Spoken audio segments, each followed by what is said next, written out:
On va rentrer dans le vif du sujet. Moi, je vais vous parler du relèvement progressif de l'âge des femmes, de l'âge de référence des femmes. Donc, ouais.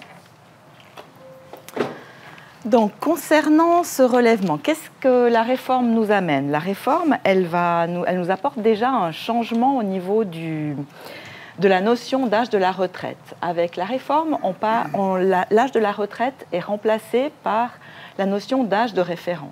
Donc, qu'est-ce que c'est l'âge de référence? L'âge de référence détermine le moment où une prestation est versée sans réduction en raison de l'anticipation ou sans augmentation en raison de l'ajournement. L'âge de référence, c'est une référence dans le temps. Cette révision va nous apporter donc une harmonisation. L'âge des femmes va être relevé et il va être aligné à celui des hommes, à 65 ans. La réforme, elle va entrer en vigueur au 1er janvier 2024, mais l'âge de référence va rester de 64 ans jusqu'au 31 décembre 2024. Donc, pour les femmes qui sont nées en 1960, elles vont tomber sous le nouveau droit à partir du 1er janvier 2024, mais l'âge pour elles restera de 64 ans.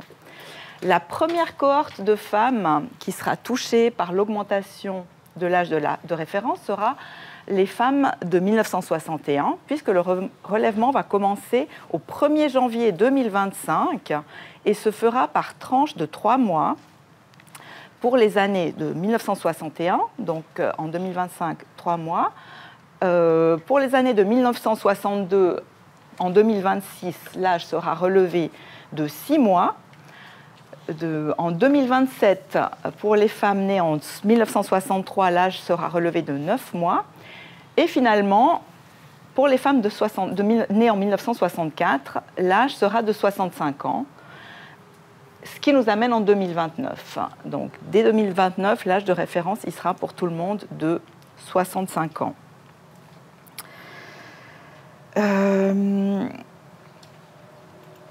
Voilà.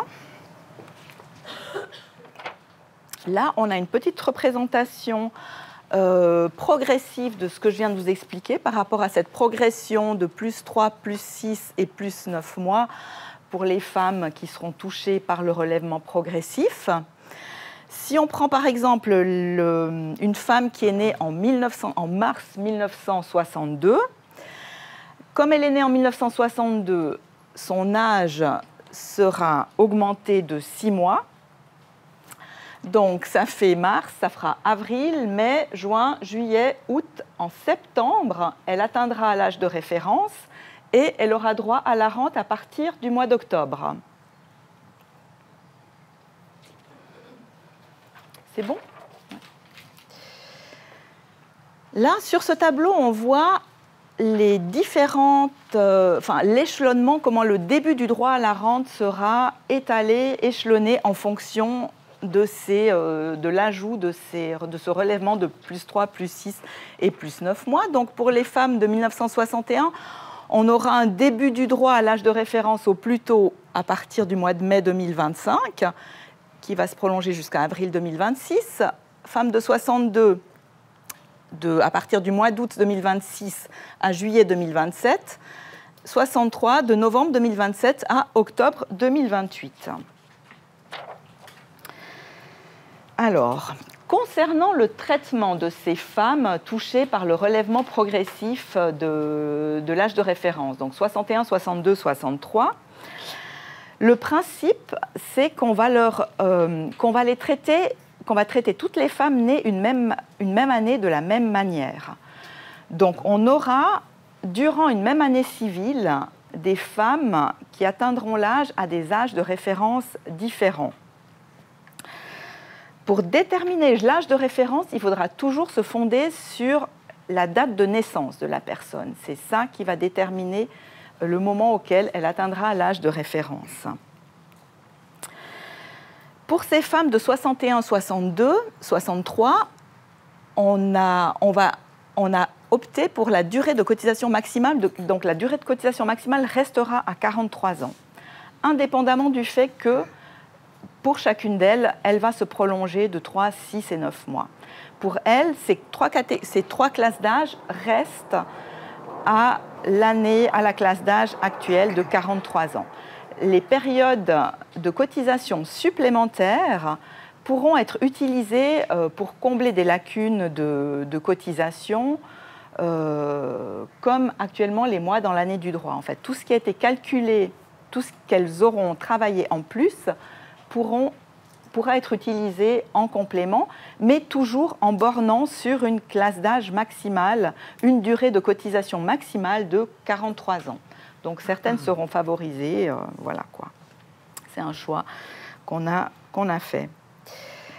La durée maximale de cotisation de 44 ans, elle s'appliquera pour la première fois aux femmes nées en 1964, auxquelles s'applique l'âge de référence de 65 ans.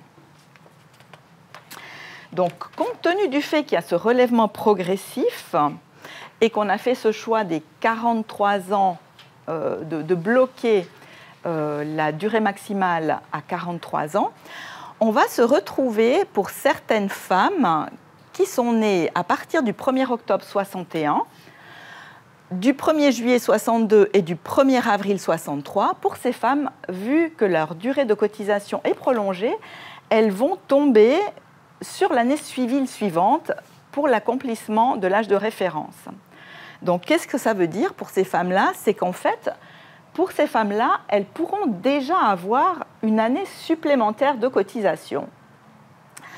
Donc, on va utiliser ces années-là pour combler des lacunes. Éventuellement, dans certains cas, on pourra aussi combler des lacunes de revenus, en fait.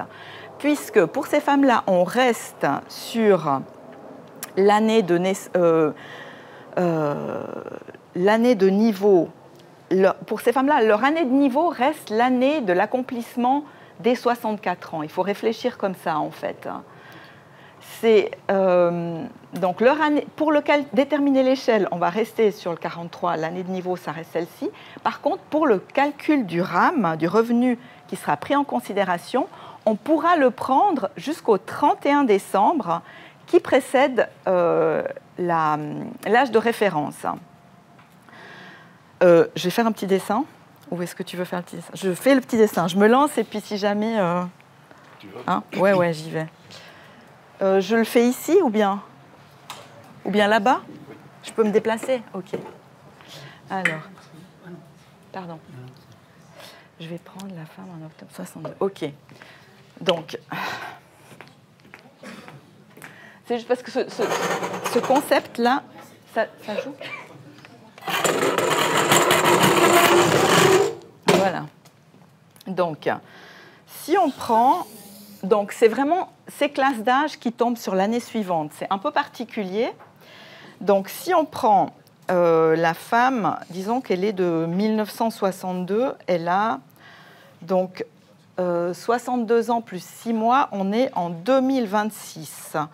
Jusque-là, donc, en admettant qu'elle est de octobre 62,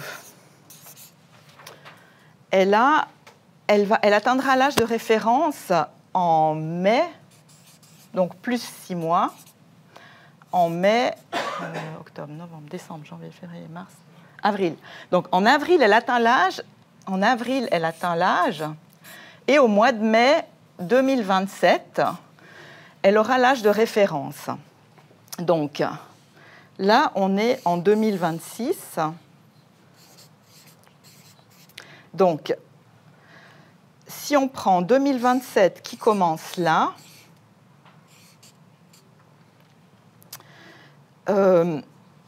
les 43 ans vont se terminer là, donc l'âge de 64 ans tombe en 2026, donc classe d'âge 43. La femme va travailler jusqu'en 2027, jusqu'en avril, pour atteindre l'âge. Donc, la survenance du cas d'assurance est en avril 2027. Pour le calcul de la prestation, on va faire donc le rassemblement à ce moment-là, donc RCI, je vais le mettre là, RCI en 12, 26, ici, donc, pour les périodes de revenus, ils seront pris en considération jusqu'au 31 décembre qui précède la survenance en avril 2027. Donc, tous les revenus peuvent être pris jusque-là. Concernant les périodes supplémentaires, elles pourront être prises jusqu'ici. Donc, tous ces mois de l'accomplissement des 64 ans jusqu'à l'âge de référence pourra servir à combler des lacunes.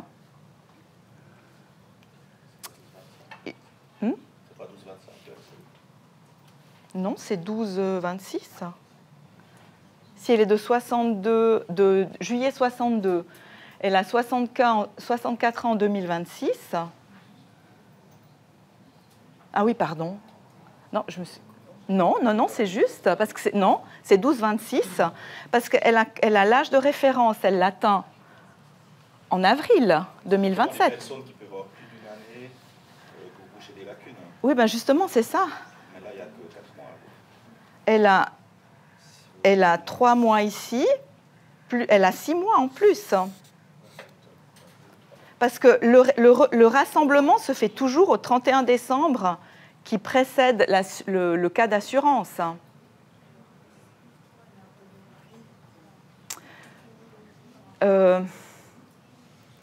on est d'accord, on prend 43. Hein. Oui, ça c'est un principe. Voilà. Plus 43, ça fait 25. Non, mais ce n'est pas comme ça qu'il faut... Ça, comment dire? Pour ces femmes-là, on reste sur l'idée que pour le calcul, ça reste 43, mais concrètement, elles auront travaillé déjà 44 ans. Simplement, pour le calcul, le 43, il va rester actif lorsqu'on va diviser... Enfin, admettons que la personne, elle a une période complète de cotisation, elle a travaillé jusque-là. On va lui diviser son revenu réalisé jusqu'ici sur 40... Donc, ça sera un revenu réalisé pendant 44 ans. Il va être divisé par 43. Mais les 44 ans, ils sont déjà pris en considération jusque-là. Et le rassemblement se fait toujours au 31 décembre qui précède le cas d'assurance. Et le cas d'assurance survient à l'âge de référence, en avril 2027. Vous voyez? Et souvent, dans les calculs accords, quand on fait des prévisionnels comme ça, il peut y avoir... c'est quand même coupé à 43, pas à 40. Oui. Mais parce que là... C'est comme si on rassemble 44 années. Oui, qui seront divisées par 43. Voilà, c'est ça. Exactement, c'est justement ça qu'on essaie d'expliquer. En fait, c'est qu'il faut trouver une solution. C'est bon? Donc, pour le rassemblement, on reste au même moment. Ça, c'est clairement prévu par la loi. Par contre, elles bénéficieront de comblement de lacunes ou comme ça. C'est clair? Vous avez compris? Ok. Donc voilà. Donc ouais.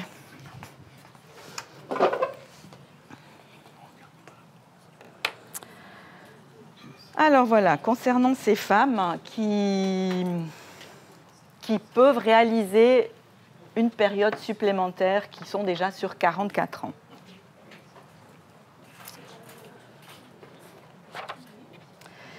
On a quelques petits exemples de relèvement progressif de l'âge de référence. Donc on a par exemple Madame Heller, qui est née le 2 janvier 61, qui va accomplir l'âge de référence, donc en 61, l'âge de référence, 64 ans plus 3, vu qu'elle est de 1961. Donc, elle atteindra l'âge de référence le 2 avril 2025. Le droit à la rente au mois de mai 2025. Donc là, on fera le rassemblement 71 au 31-12-2024. Elle aura 43 années de cotisation. Elle pourra utiliser, elle aura 3 mois supplémentaires de cotisation. Si on prend la deuxième dame, elle est née le 12 novembre 62. Elle accomplira donc 64 ans le 12 novembre 26. Comme elle est née en 62, son âge il est relevé de 6 mois, donc elle va tomber sur ce que je vous ai montré juste avant, l'année suivante. Donc, l'âge, il est relevé de 6 mois pour elle. Elle l'atteint le 12 mai 2027. Le rassemblement, il est fait au 31-12-2026, le mois de décembre qui précède le cas d'assurance. Et les années de cotisation de sa classe d'âge resteront de 43 ans. Ensuite, on a Madame Kaufmann de 1963. Donc, pour elle, l'âge de référence est relevé de 9 mois. Elle l'atteint en novembre 27. La rente calculée en 2027, donc rassemblement au 31-12-26 et 43 années de durée de cotisation de la classe d'âge et la classe d'âge 43. Et finalement, on a la Madame Bourri qui est née en juin 64, à laquelle s'applique l'âge de référence de 65 ans. Cas d'assurance en juin 2029, juillet 29 et rassemblement 31-12-2028. Et cette femme-là, elle a 44 années de cotisation et elle peut avoir déjà 44 années de cotisation. On lui applique la classe d'âge de 44. Sur cette page-là, il y a quelques links pour des tools, des instruments que vous retrouverez sur le site de l'OFASE, qui permettent d'avoir quelques petits instruments pour faire des petits calculs pour l'âge de référence ou pour le supplément. Parce que des fois, on perd un petit peu quand on a des questions au téléphone ou comme ça. Donc, on se lance vite dans des trucs et puis les neurones chauffent un peu. Donc, ce genre de petits instruments peut tout d'un coup venir... Ça paraît ridicule dit comme ça maintenant, c'est une évidence dans la discussion. Mais tout d'un coup, quand on est dans l'extrapolation de scénarios, il y a des trucs tellement simple que finalement on a perdu pied et on oublie. Donc ces petits trucs-là, ça peut venir en soutien. Il y a aussi des frequently asked questions qui répondent à des questions et puis qui sont régulièrement actualisées. Donc je vous invite à regarder éventuellement ou à renseigner aussi les personnes qui vous appellent, de leur fournir ces indications-là. Ça peut aussi être des aides pour les faire réfléchir ou comme ça, quoi. Oui ? Oui. Moi, j'ai vu une présentation qu'on a eue sur le site, mais c'est pas. Je pense que vous avez fait des modifications parce que c'est pas. Ah bon? Mais vous avez pris celle de la. Vous l'avez repris quand là? Je l'ai pris la semaine passée. Ah ben voilà. Vous avez justement parce qu'en fait on avait fait un concours et il fallait trouver l'erreur et puis là on a vu que les gens on a changé. Non, mais c'est bon, c'était 2020, enfin, vous aviez marqué 2028. C'est bien, ouais. Non, c'est bon, on l'a... Justement, c'est toujours la dernière version, on l'a téléchargée mercredi, enfin, téléchargeable depuis mercredi. Ouais. Donc, il y a des petites adaptations qui ont été faites comme ça. Si vous avez regardé déjà à l'avance, regardez la dernière, parce que quand on s'est aperçu, on a chaque fois adapté, voilà.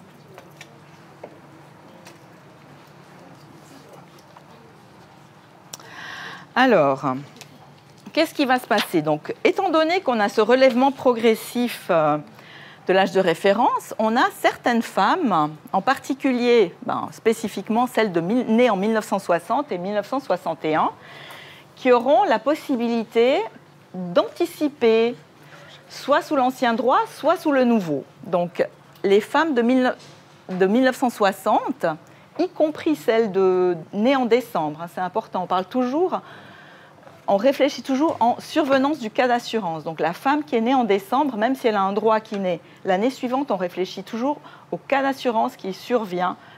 C'est ça qui est pertinent. Donc, les femmes nées en 1960, elles pourront encore anticiper de 1 année ou 2 années entières sous l'ancien droit et à partir de janvier 2024 en mois. Donc, par exemple, elle pourra soit anticiper, la femme née en mars 60, elle pourra soit anticiper d'1 année de 2 ans en mars 2022, d'1 année en mars 2023, ou alors en mois à partir de janvier 2024. À partir de janvier 2024, donc, selon le nouveau droit. un ou deux, c'est complet. Voilà. La nouveauté, c'est que le fait qu'on peut l'anticiper de manière par mois. Mais ça, on le verra plus tard. C'est juste un petit peu une introduction pour mon collègue qui présentera le droit transitoire. Et en 1960, les femmes nées en 1961, elles pourront anticiper au plus, enfin seulement de 2 ans sous l'ancien droit, en 2023, et elles pourront anticiper selon le nouveau droit à partir du mois de janvier 2024. Et puis pour les autres, après c'est plus possible. 62, 63, 64, c'est automatiquement dans le nouveau droit. Donc 59, c'est les dernières qui peuvent anticiper que sous l'ancien droit. 60 et 61, toujours garder à l'esprit qu'il y a cette idée qu'elle peut anticiper soit sous l'ancien, soit sous le nouveau droit. OK ?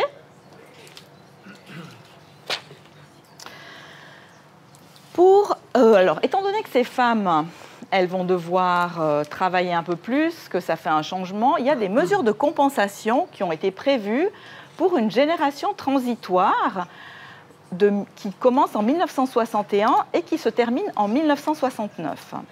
Donc, toutes les femmes nées durant ces années-là, pour elles, elles pourront toujours anticiper à partir de 62 ans. Donc, à partir de 62 ans par mois.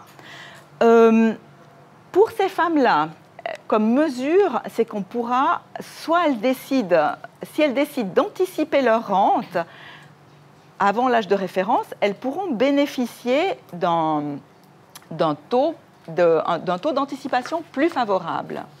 C'est un taux d'anticipation qui sera déterminé selon 3 classes d'âge et puis aussi en fonction de son année de naissance, en fait. C'est un peu particulier, la progression. On a des tableaux qui sont indiqués, je crois, dans la présentation ou sinon dans les projets de directives qui ont été envoyés aussi ou dans les projets de règlement. Donc ça, c'est pour les femmes qui anticipent un taux favorable. Pour celles qui travaillent jusqu'à l'âge de référence, elles auront droit à un supplément sur le montant de leur rente. Ce supplément sera calculé aussi en fonction de 3 classes d'âge et en fonction de leur année de naissance. C'est un supplément qui s'ajoutera au montant de la rente, qui ne sera pas compris dans le plafonnement, mais qui sera, ça on le verra aussi avec mon collègue dans le droit transitoire, il sera adapté finalement.